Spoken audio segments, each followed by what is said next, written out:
hurry and scurry of modern life is getting a lot of us down. Or maybe we're just getting soft. For here's a shop, a department of a leading metropolitan store, dedicated to those who just can't take it. It's a sleep and comfort shop, and it's exclusively devoted to people looking for comfort, relaxation, and sleep. This happy couple, for instance, have a real problem because the wife sinks out of sight on a soft mattress and hubby there floats like a cork on any other kind. Well, here's the sleep shop's answer. A mattress with one side soft and the other side hard. And appropriately enough, it's called the Jack Sprat mattress. Here's another victim of the modern age. This chap's a confirmed pillow puncher. Worn to a frazzle by the day's problems, he battles it out with the pillow all night long. He's been fighting his pillow for years, and so far he's lost every round. What he needs is the new cutaway pillow, which curves around the neck and positively will not bunch around the shoulders. One trial with the cutaway type, and he's finished with pillow pummeling forever. The Sleep Shop offers all these devices for one purpose, to make you more comfortable and relaxed, so it will be easier to sleep. Well, that takes care of our nightlife, but what about our waking hours? Science must have some answer to a problem as important as this. Suppose we pay a visit to the laboratory of a famous psychologist and see if he can give us the answer. Dr. Laird, you're recognized everywhere as an authority on relaxation. Well, how can people relax under the tension of modern life? What's the cause of this tension anyway? And what can we do about it? There are several causes of tension. Causes which arise from inborn human reactions and are just as natural as getting hungry when we haven't eaten. One important cause is noise. Even the expectation of noise is sufficient to build up considerable tension.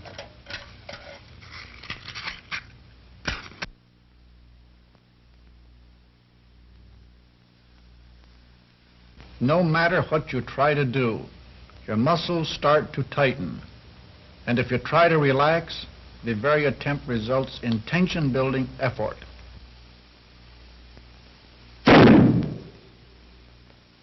Notice how the clenching of the hand is measured with this instrument, which we call a tensionometer. Now, another cause of tension is the fear of falling, of loss of bodily support. In the laboratory, it's measured this way. Well, Dr. Laird, that's really tension. It looks as though she's broken the machine. This fear, like the fear of noise, is inborn. Even newly born babies show it. And anyone who has visited an amusement park can surely recognize it in grown-ups.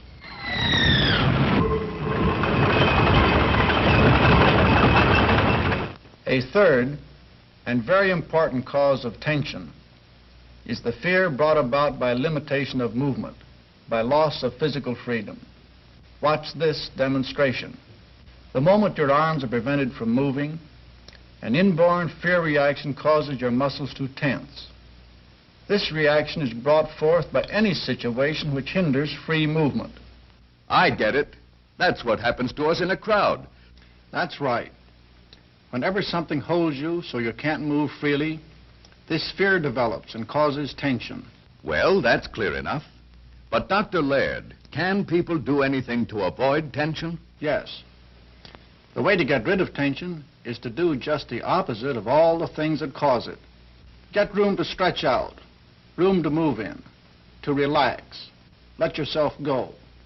Well, that's good news. Suppose we just look into things a little further and see what architects and engineers are doing to help us get rid of tension. Let's take noise, for instance. Let's see how the architect of the modern House of Ideas in Rockefeller Center, New York, has done away with disturbing noise in the home. First, outside noise has been cut down by packing the walls and roof with plenty of insulation. Of course, in any normal family, there is plenty of noise from inside, too.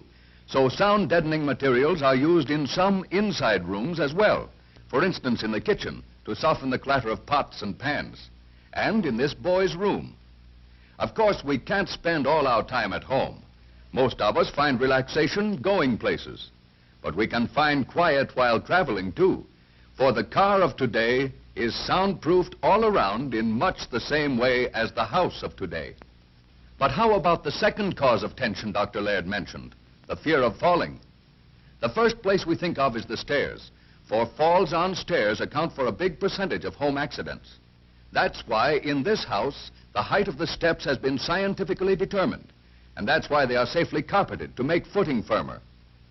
Improperly designed chairs can bring out the sensation of falling, as you know if you ever sat down in a chair a couple of inches lower than you thought it was. So the designer of these chairs made them just the right height for the average person, and firm enough to give a real feeling of support. Today's modern automobile, too, has been scientifically designed to eliminate any tension caused by the fear of falling. Balanced springs have smoothed out the bumpiest roads, and the engineers have figured out ways of controlling rear spring action so that one rear seat passenger enjoys as smooth a ride as three. But how about the third cause of tension? Tension resulting from the feeling of being cramped or confined. Of course, the best way to get rid of that feeling is to get out in the open, even if it's for just a short drive in the country. For now that the modern automobile has been made so much longer and wider, there's no feeling of being confined. There's plenty of room for three couples to ride comfortably. And with the floor of the front compartment cleared of gear lever and handbrake, the front seat passengers can relax and shift position as easily as those in the rear. And in the modern home, architects have done the same job of providing more space for everybody by making one room do the work of two or three. For instance, here's a dining room, and here's the guest room, and very attractive too. But most families seldom use the guest room, and the dining room is used for only a short time each day. Instead of letting all this usable space go to waste, wouldn't it be nice if the two rooms could be combined into one big recreation room? Well, they can, and in a jiffy. How's that for roominess? With a playroom like this for home movies or games, relaxation won't be any problem for the people in this house, particularly if they follow Dr. Laird's suggestions. So remember these simple rules to keep relaxed. Get rid of those leftover tensions in the muscles of the face and head. We have to exert ourselves at the start to get started on the habit of relaxing. Concentrate on the forehead now.